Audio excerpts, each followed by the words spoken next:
지금까지 우리의 기도를 도우시는 성령님과 더불어 그리스도인의 5가지 확신을 연관시켜서 시리즈 설교를 드리고 있습니다.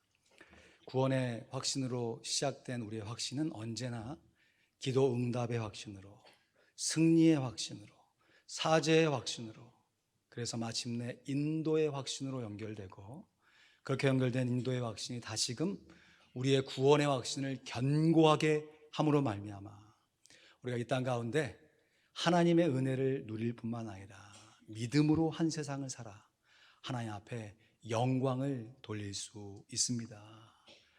한 번 더 복습합니다. 첫 번째 확신이 구원의 확신, 두 번째 확신이 기도 응답의 확신, 세 번째 확신이 승리의 확신, 네 번째 확신이 사죄의 확신, 다섯 번째가 인도의 확신입니다. 이 5가지 중에서 네 번째를 제외한 나머지 확신들은 다 살펴보았고요. 오늘 네 번째 사죄의 확신을 살펴봅니다. 사죄, 죄를 사해 주는 것이죠. 예수 믿기 전에는 내가 왜 죄인이냐, 그럼 넌 죄는 없어? 하면서 삿대질하던 사람들이요, 정말 신기해요. 예수님을 인격적으로 영접하면요, 한결같이 고백하는 것이 뭐냐면, 주여, 저는 죄인입니다. 사도 바울은요, 죄인을 넘어서 내가 죄인의 괴수다라고까지 고백을 하였습니다. 분명히 예수님을 믿고 하나님의 자녀가 되었는데 왜 그리스도인들은 자기 자신을 죄인이라고 고백하는 것일까요? 어떤 사람은, 우리 예수 믿는 사람은 죄인이라고 고백하면 안 된다. 왜냐하면 예수님께서 우리의 죄를 위해서 십자가에 달려 돌아가시고 부활 승천하셨기 때문에, 예수님이 우리를 위해서 죄를 담당하시기 위해서 십자가에 달리셨는데, 아니 다 완성된 예수님의 역사가 있는데 왜 우리가 죄인이라고 고백하느냐? 그러면 예수님이 십자가에 달리신 것은 뭐가 되느냐라고 이런 논리를 펴면서 절대로 우리는 죄인이라고 고백하면 안 된다라고 설명하는 사람도 있어요. 물론 신분상으로는 우리가 의인이지요. 하나님의 은혜로 칭의, 의롭다 칭함을 받은 하나님의 자녀가 되었습니다. 그러나 여러분, 우리의 죄인됨을 우리 스스로 부인할 수가 없잖아요. 내가 내 자신의 모습을 보면, 야, 이런 모습으로 어떻게 하나님을 섬긴다 할 수 있을까 싶을 정도로 나의 죄성, 이 죄인의 모습을 감출 수가 없습니다. 이에 대해서 종교개혁자인 마틴 루터는 우리의 존재됨을 이렇게 설명했습니다. 한번 따라해 보실까요? 그리스도인들은 의롭다함을 받은 죄인입니다. 그러면 우리가 죄인입니까? 의인입니까? 헷갈리죠. 의롭다함을 받은 뭐라고요? 죄인이에요. 사도 요한도 우리가 죄 없다 하면 하나님을 심지어 거짓말하는 자로 만드는 것이다. 우리가 신분상으로는 의인이 되었지만 여전히 죄 가운데 살아갈 수밖에 없는 죄인임을 고백할 수밖에 없습니다. 우리들이 이민자로 살아가기 때문에 이렇게 설명드리는 것이 좀 이해가 쉽겠습니다. 여기 계신 분들이 제가 볼 때는 거의 대부분, 한 분을 제외하고는 다 한국에서 태어나셔가지고 기회가 되셔서 우리 미국에 오셔서 살아가면서, 또 기회가 되신 분들은 미국 시민권을 얻으신 분들이 계실 거예요. 여러분, 미국 시민권을 얻었다라고 하는 것은 거꾸로 한국 시민권을 버렸다라고 하는 뜻이 되죠. 분명히 신분상으로는 미국 사람입니다. 그런데 여러분, 살아가는 모습을 잘 보면 우리가 미국 사람처럼 삽니까? 저는 정말 놀라는 것은 이 조지아에 온 이후부터 유기농 건강식으로 얼마나 잘 먹고 있는지. 우리 교회에서 모일 때마다 뭐 깻잎도 집에서 직접 기른 거 가지고 막 처음 보는, 한국에서는 구경도 못한 막 산나물 이런 거 뭐 어디서 따오셨는지 해가지고 막 야, 옛날 할머니 시골에 나가야 먹을 수 있는 그런 방법으로 막 묻혀가지고 막 같이 먹는데, 여러분 저부터도 김치를 먹지 않고 밥을 먹지 않고 제가 며칠이나 버틸 수 있겠어요? 여러분 그렇다고 미국 사람이 의인이고 한국 사람이 죄인이다 이런 뜻은 아니고 비유가 그렇다는 것입니다. 우리들이 분명한 구원의 확신을 갖고 있기 때문에 오늘 밤에라도 하나님이 나를 부르셔도 내가 주님 주신 믿음을 가지고 당당하게 천국에 갈 수 있음을 믿습니다. 이러한 구원의 확신을 갖고 살아가는 동시에 나의 현실의 삶의 모습을 살펴보면 누가 나에게 먼저 정죄하지 않아도 내 스스로 자백할 수밖에 없는 것이 죄인됨의 모습이에요. 그래서 요한계시록에 보면 마라나타 주 예수여 어서 오시옵소서. 얼마나 멋있는 고백입니까? 그런데 차마 마라나타 못하고 제가 만든 말입니다. 늦게 나타. 주 예수여 늦게 나타. 좀 늦게 나타 주시옵소서. 왜냐하면 이런 모습으로 주 앞에 설 면목이 없습니다 라고 고백할 수밖에 없는 것이 사실입니다.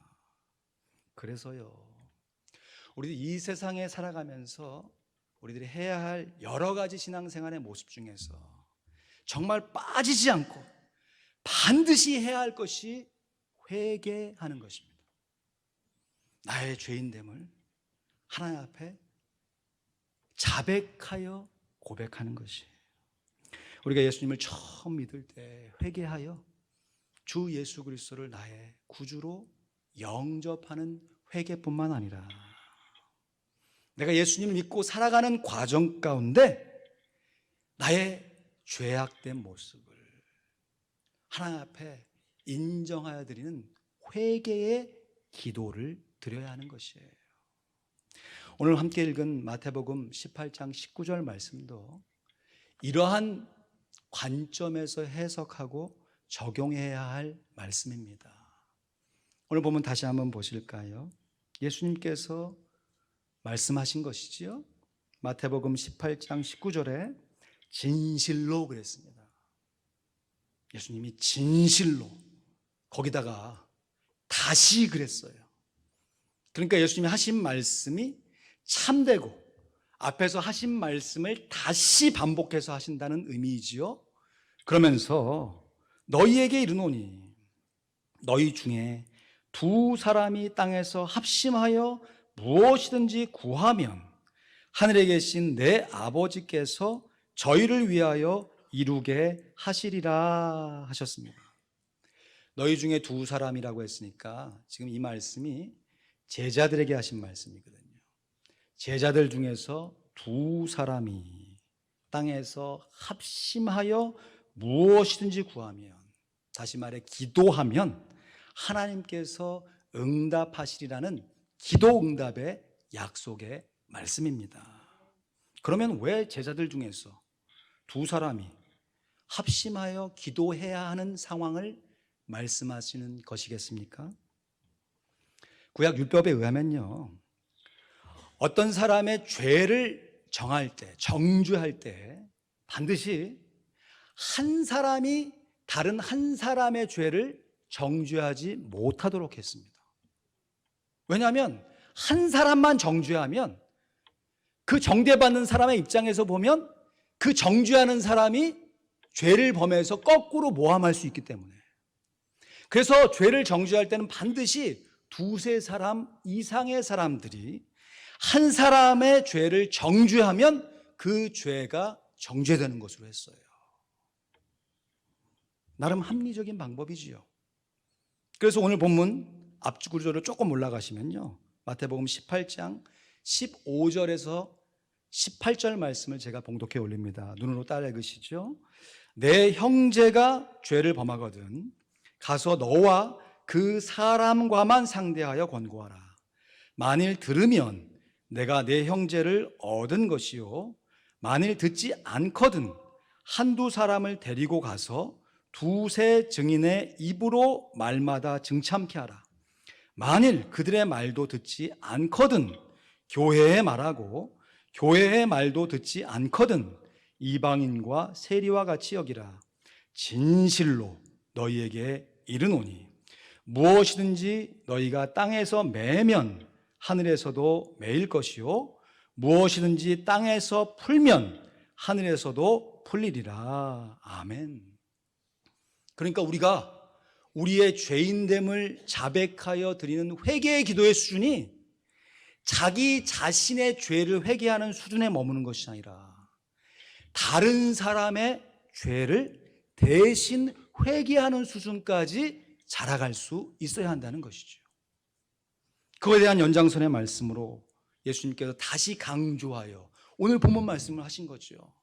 마태복음 18장 19절에 진실로 다시 너희에게 이르노니 너희 중에 두 사람이 땅에서 합심하여 무엇이든지 구하면 하늘에 계신 내 아버지께서 저희를 위하여 이루게 하시리라. 아멘. 그리고 이어지는 구절이 암송 구절이에요. 마태복음 18장 20절 교재 같이 해볼까요? 두세 사람이 시작. 두세 사람이 내 이름으로 모인 곳에는 나도 그들 중에 있느니라. 아멘. 그러니까 너희 중에 두 사람이 합심하여 무엇이든지 그랬습니다. 무엇이든지. 여기서 말하는 무엇이든지가 whatever가 아니죠. 내가 원하는 대로 구하면 다 주시겠다는 것이 아니라 두세 사람의 증인을 가지고 한 사람을 정죄하는 것이 아니라 오히려 분명히 드러난 그 죄를 두세 사람이 합심하여 기도하면 하나님께서 들어 응답하여 주시겠다. 심지어 그렇게 기도하기 위해서 두세 사람이 예수님의 이름으로 모여서 있으면 그곳에 나도 그들 중에 있느니라. 예수님께서 함께 하시는 성령 하나님께서 함께 하시마 약속하신 귀한 약속의 말씀이에요. 그러니까 이 말씀은 다른 사람의 죄를 대신해서 회개하는 사죄의 기도의 응답의 확신의 말씀인 것이에요. 마태복음 6장에 보면 예수님께서 제자들이 함께 몰려와서 우리에게도 어떻게 기도해야 할지 기도의 내용을 좀 가르쳐 주십시오 라고 요청하자 예수님께서 너희는 이렇게 기도해라 하면서 우리들이 정말 즐겨 암송하여 기도하는 주기도문을 말씀하시죠.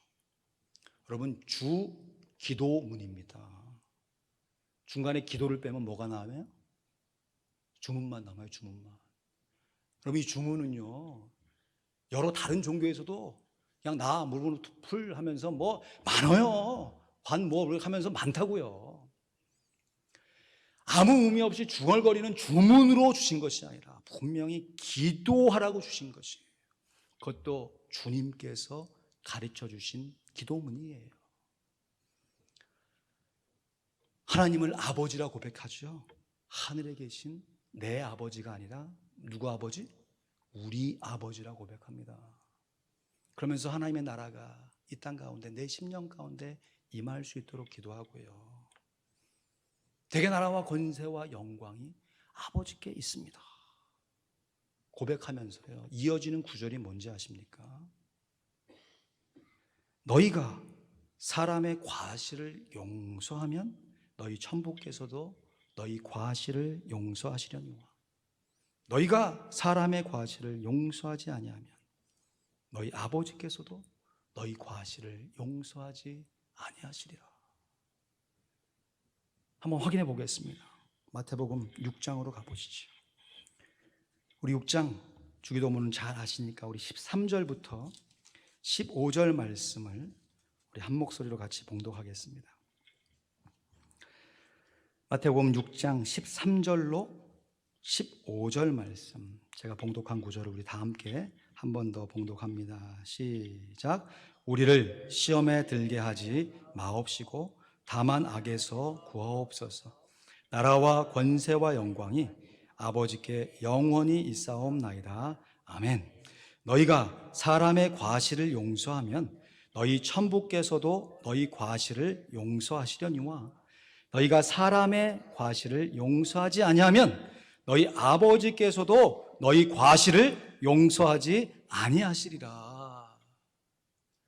주기도문 가운데서도 우리의 죄 사함의 기도를 드릴 때 우리가 우리에게 죄 지은 자를 사하여 준 것 같이 우리의 죄를 사하여 주시옵소서.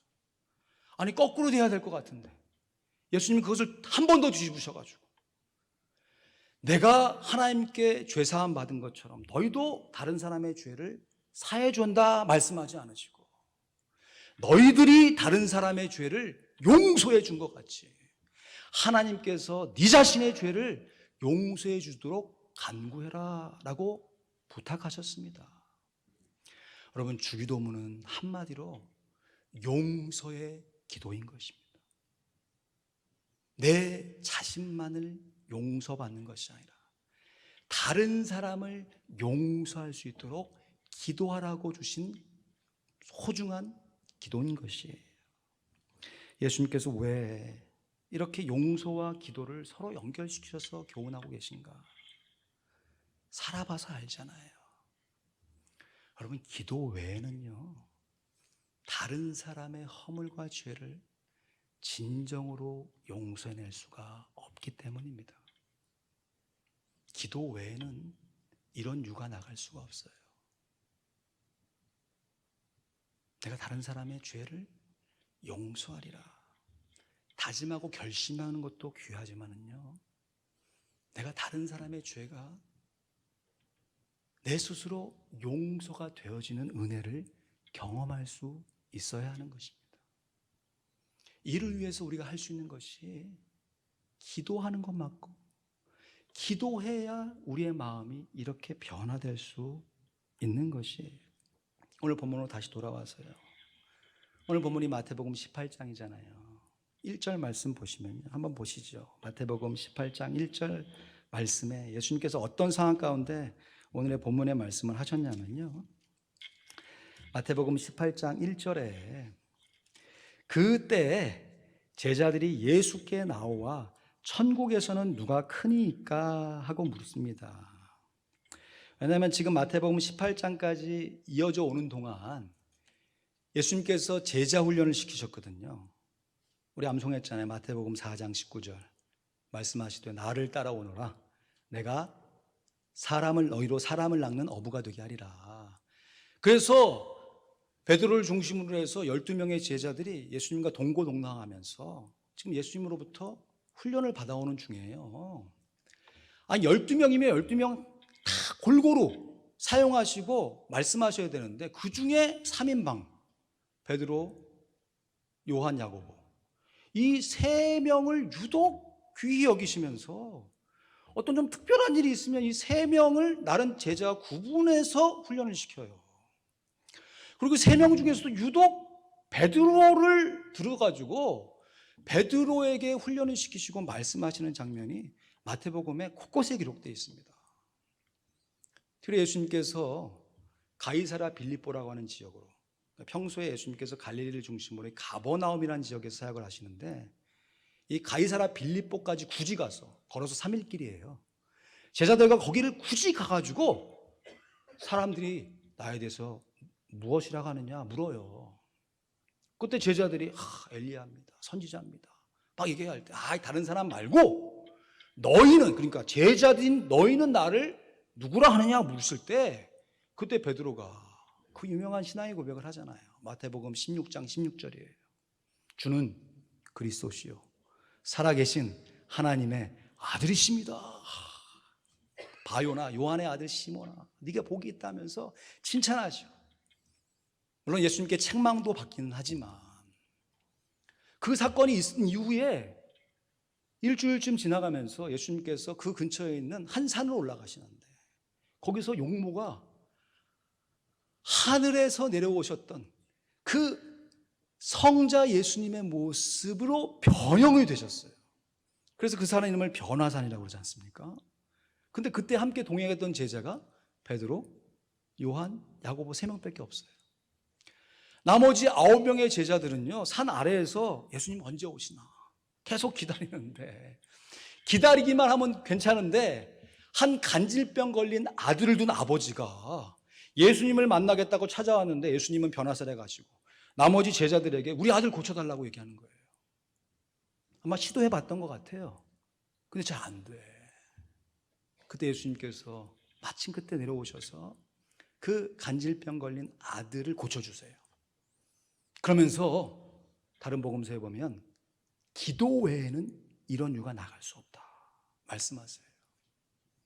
여러분, 내가 베드로, 요한, 야고보가 아닌 다른 9명의 제자 중에 한 사람이었다면 어떤 마음이 들었을까요?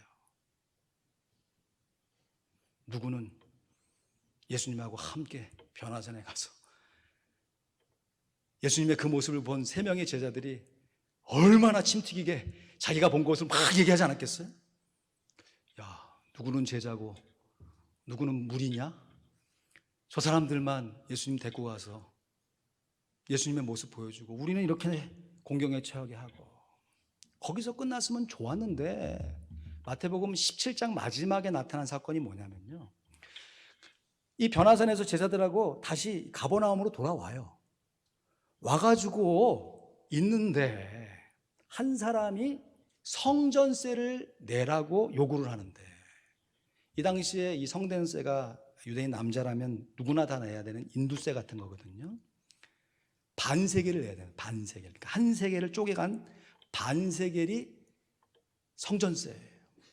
근데 이 세금을 내는데 지금 제자들하고 함께 다 있잖아요. 근데 유독 베드로에게만 이렇게 얘기하는 거예요. 참 이런 기적이 없습니다. 성경에 참 이런 기적이 다 기록되어 있다니. 베드로에게 네가 바다에 가서, 이 갈릴리 호수를 당시에 바다라고 했으니까 가서 낚시를 하는데 첫 번째 걸려 나온 물고기에 입을 좀 벌려봐라. 그러면 거기에 한 세겔이 들어있다는 것이. 야. 그런데 그래가지고 그 한 세겔을 얻으면, 한 세겔이니까 반으로 나누면 2명을 낼 수 있잖아요. 예수님이 뭐라고 얘기하시냐면 너와 나를 위해서, 그러니까 베드로와 예수님을 위해서 성전세를 내라는 것이에요. 그럼 나머지 제자들은? 이어지는 18장 말씀이 그때 그렇게 되어질 때 제자들이 나와가지고 지금 이 세상에서는 우리보다 베드로를 좀 높이시는 것 같은데 저 천국에서는 진짜 베드로가 큰 겁니까? 천국에서는 누가 큽니까? 라고 묻는 거 아닙니까? 천국에서는 누가 큽니까? 이어진 말씀 보니까 예수님께서 어린아이를 세우시면서 어린아이와 같이 돼야지 한다, 실족해 하면 안 된다 하는 말씀을 쭉 설명해 주시는데요, 여러분 따지고 보면요, 지금 제자들의 관계뿐만 아니라 오늘날 우리들의 관계 안에서도 주님을 섬겨가는데 앞서거니 뒤서거니 열심내는 우리들의 모습 가운데 나타나는 분쟁과 갈등의 근본적인 원인이 뭐냐? 한마디로 누가 크냐 하는 문제인 것이. 창피하니까 그런 얘기는 안 하죠. 내가 그 정도의 인격은 아니다 싶어서 그런 얘기를 안 하지만 이런저런 이유와 변명 다 걷어내고 또 걷어내고 또 걷어내고 들어가 보면 누가 크냐는 거예요. 여러분, 제가 부교육자로 부목사로 사역할 때 아직도 기억에 남는 큰 실수를 한번 한 적이 있어요. 당시에 담임 목사님이 출타를 해가지고 부목사인 제가 예배를 인도하면서 설교를 한 적이 있습니다. 그리고 우리 교회처럼 광고를 설교 후에 하는데 갑자기 이 추가 광고 하나가 올라왔어요. 아무개 집사님이 어떤 일을 하셨다라는 것을 이제 광고해 달라고 하는 것이에요. 그래서 저는 그분을 잘 몰라서 이름만 있어서 제가 아무개 성도님께서 이런 일을 하셨습니다라고 아주 자세하게 잘 광고해 드렸어요. 저는 내심 잘했다고 생각했거든요. 예배를 다 마쳤는데 그분이 저를 안 보려고 그러는 거예요. 눈을 회피해요 막. 그래서 이상하다. 근데 굳이 찾아가서 또 악수를 했죠, 또 눈치 없이. 그랬는데 그 주간에 한 금요일쯤 돼가지고 제가 장문의 편지를 받았습니다. 3장짜리. 제가 한 일에 대해서 쭉 설명을 쭉 하는데 나중에 그 핵심은 뭐냐면 제가 그분을 집사님으로 불러야 되는데 성도님으로 불렀다는 거예요. 그냥 그분의 입장 가운데서는 교회 안에서 성도가 가장 낮은 계급이고 그 위에 집사님, 장로님, 권사님 이렇게 있는데 제가 분명히 집사님으로 임명을 받은 자를 성도님으로 불렀다라고 하는 것이에요. 그게 서운하다는 것이에요. 피식 웃는데 여러분 이게 내 일이 아니고 나와 관련된 또 다른 일로 서운해질 수 있다니까요. 우리 모두가 다. 그래서 처음엔 저도 이해가 안 됐는데 나중에는 다 그럴 수 있구나 라는 것을 깨달으면서 저 역시 한 주간을 지나가면서 장문의 편지를 보냈어요. 저의 속마음은 이런 것이고 그때 상황이 어떤 것이고 쭉 설명하면서 제가 이런 말씀 썼던 거 기억나요. 집사님 죄송합니다. 하지만 저의 본심은 굳이 집사와 성도의 위치를 정한다면 저는 성도가 훨씬 더 큰 개념으로 보고 있습니다. 왜냐하면 집사는 직분의 개념이지만 성도는 존재의 개념이기 때문에 그렇습니다. 나중엔 잘 회해야 하고 같이 잘 신앙생활을 잘 해왔는데요, 아직도 제 마음 가운데 큰 실수라고 생각이 되는 부분이에요. 우리가 이 정도까지는 아니다 할지라도요, 교회 안에서 받은 직분을 가지고 직분이 아닐지라도 내가 하는 사역에 따라서 누가 나를 조금 더 인정해 주지 않는다는 것, 내가 하는 사역이 조금 더 드러나지 않는다는 것으로 인해서 마음이 섭섭해질 수가 있다 없다? 있다라고 하는 것이에요. 여러분 교회 안에 목사가 큽니까? 장로가 큽니까? 집사가 큽니까? 성도가 큽니까? 우리가 주님을 다 동일하게 사랑하면서 정말 남이 안 하는 수고 헌신을 감당하면서 교회를 세워가면서요, 때로는 정말 어떻게 보면 좀 이런 문제를 가지고 내가 힘겨워해야 해? 하는 마음이 든 내 자신이 막 너무 부끄러울 정도의 그걸 가지고 막 힘들어할 때가 있다 없다? 있다라고 하는 것이에요. 여러분 등산을 하다 보면요, 내가 산에 올라가서 사용해야 할 짐들 차곡차곡 배낭에 넣지요. 최대한 가볍게 하려고 해도 쌓여진 나의 등 짐은 내 스스로 감당하며 지고 갑니다. 그것이 좀 무겁고 지기 힘들어도 내가 쓸 물건이고 내가 넣은 짐이기 때문에 불평하지 않고 지고 간다고요. 근데 문제는 뭐냐, 등산하는 과정 가운데 어느 순간 내 등산화에 들어온 조그만 돌멩이 있죠. 누가 의도한 게 아니에요. 그게 들어와가지고 걸을 때마다 걸리적거려요. 걸을 때마다.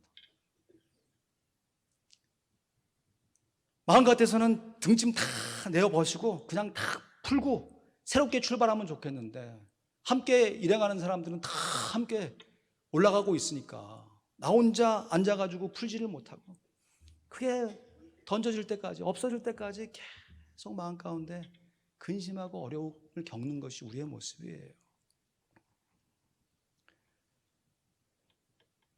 우리가 화평장로교회로 하나님의 은혜를 받아 하나님 앞에 나아가는 과정 가운데요, 누가 크냐의 문제를 놓고서 정답을 가리려고 하면 정말로 답이 없습니다. 특별히 이 누가 크냐의 문제를 사람의 언성으로 해결하려 들면요, 답이 뭡니까? 정답이 아니라 더 큰 문제에 빠지게 됩니다. 왜 그런가 하면 내 스스로 볼 때는 내가 맞고 상대방이 틀리다라고 하는 전제를 갖고 출발하지만 그렇게 내가 정죄하는 그 사람의 입장에서 보면 그 사람이 맞고 정죄하는 내가 틀려 보일 수가 있기 때문이에요. 그것을 말로 풀려고 하고 설명으로 풀어나가려고 하면 엉키고 걸려 넘어질 수밖에 없어요. 그러나 오늘 말씀, 우리 주 예수 그리스도께서 해주신 기도 응답의 확신을 갖고 기도하면 해결할 수 있습니다. 사람의 언성이 아닌 사람의 기도로 해결할 수 있습니다. 여러분, 우리가 기도할 때 주문해오는 거 아니잖아요. 벽 보고 내 소원이 이루어질 때까지 그냥 무턱대고 비는 거 아니잖아요. 우리가 기도할 때 우리의 심령을 감찰하시는 성령 하나님과 교제를 하고 우리의 기도를 들어 응답하시는 하나님을 깨달아 알게 되고 그 하나님께서 보내주신 예수 그리스도께서 나의 죄를 사해 주셨다고 하는 그 용서함이 가슴속에 부딪혀 오기 때문에 그 은혜로 말미암아 처음부터 쉽게 되는 것은 아니지요. 그러나 주님이 나를 용서해 주신 것처럼 나도 다른 이를 용서하는 것이 마땅하리라 하는 마음의 자세가 될 때까지 기도하면, 그래서 무엇이든지 예수 그리스도의 이름으로 기도하면, 지금까지 너희가 내 이름으로 아무것도 구하지 아니하였으나 구하라 그리하면 받으리니 너희 기쁨이 충만하리라. 할렐루야. 여러분, 기도함 가운데 처음에는 울그락불그락 요동치는 파도처럼 내 마음의 동요를 경험하다가 기도 가운데 역사하시는 하나님의 평안으로 내 마음이 잔잔하게 될 때, 여러분, 이 평안은 세상이 줄 수 없는 평안이요, 이 평안으로 말미암아 주님께서 주시는 기쁨을 하나도 놓지 아니하고 내 삶 가운데 그대로 받아 살아낼 수 있는 용기가 생기는 것입니다. 이것이 기도의 힘이요, 이것이 서로를 위해 용서하며 기도하라고 말씀하시는 주님의 뜻인 것이지요. 이를 위해서 우리가 항상 기뻐하며 쉬지 말고 기도하고 범사에 감사하는 삶을 살아갈 수가 있는 것입니다. 너희 관용을 모든 사람에게 알게 하라. 주께서 가까우시니라. 여러분, 어떻게 나의 너그러움을 모든 사람, 나하고 마음이 맞는 사람 아니라 나하고 기질이 다른 사람, 나하고 신앙의 색깔이 다른 사람에게 나의 너그러움을 보일 수 있습니까? 암송 9절이죠. 빌립보서 4장 6절 7절. 아무것도 염려하지 말고 오직 모든 일에 기도와 간구로 너희 구할 것을 감사함으로 아뢰라. 그리하면 모든 지각에 뛰어난 우리의 이성을 초월하여 역사하시는 하나님의 평강이 그리스도 예수 안에서 너희 마음과 생각을 지키시리라. 할렐루야. 다시 한번 말씀드립니다. 교회 안에서 발생하는 누가 크냐의 문제를 놓고서 사람의 언성으로 해결하려 들면 정말로 답이 없습니다. 그러나 누가 크냐의 문제 정도가 아니에요. 실제로 잘못하고 범죄하여서 심각한 문제가 드러났다 할지라도 두세 사람이 정죄하려 모이는 것이 아니라 두세 사람이 용서하려 예수님의 이름을 걸고 기도하면 그 죄를 해결할 수 있고 그 일로 인하여서 감사와 평안을 오히려 맛볼 수가 있습니다.